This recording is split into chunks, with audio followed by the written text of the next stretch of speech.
नमस्कार, आपण पाहत आहात विश्वात्मक लोकस्वामी वार्ता न्यूज।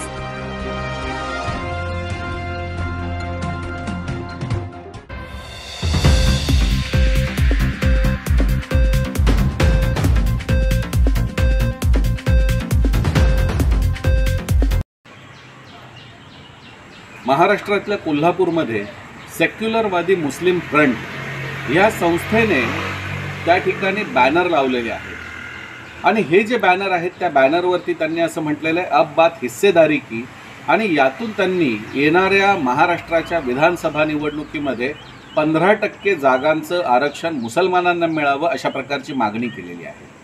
मुळात प्रश्न आहे तो की विधानसभेच्या आणि लोकशाहीच्या निवडणुकीमध्ये हिस्सेदारीचा विषय आला कुठून या ठिकाणी? आणि हिस्सेदारीचा विषय असेल तर पाकिस्तानचा हिस्सा तुम्ही अगोदरच मिळवलेला आहे। असं असताना 15%चं आरक्षण मुस्लिम सीटसाठी मागितलं जातंय। ही चूक 1926 साली भारताच्या स्वातंत्र्यापूर्वी केली होती। त्यावेळी देखील त्या काळातल्या मुस्लिम संघटनांनी ही मागणी केलेली की आमची लोकसंख्या 25 ते 26%, त्यामुळे आम्हाला 26% जागांचं आरक्षण पाहिजे।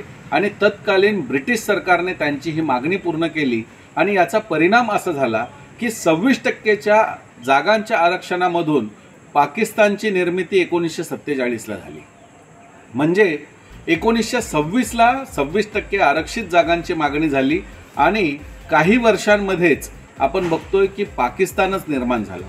त्यामुळे भारतातून पुन्हा दुसरा पाकिस्तान निर्माण करण्याचं हे षडयंत्र आहे का, अशा प्रकारचा प्रश्न या मागणीतून निर्माण होतो आणि म्हणून हिंदू जनजागृती समितीचा अशा प्रकारच्या मागणीला पूर्णपणे विरोध आहे। अब बात हिस्सेदारी की अशा प्रकारची कुठली मागणी असणार नाही। लोकशाहीमध्ये जो कोणी निवडून येतो तो प्रतिनिधी असतो आणि म्हणून मुसलमानांचेच प्रतिनिधी हवेत अशा प्रकारची मागणी लोकशाहीमध्ये करणं संपूर्णपणे चुकीचं आहे आणि यामुळे आमचा या मागणीला पूर्णपणे विरोध आहे। शासनाने अशी मागणी करणाऱ्यांच्या विरुद्ध कारवाई केली पाहिजे अशी आमची मागणी आहे।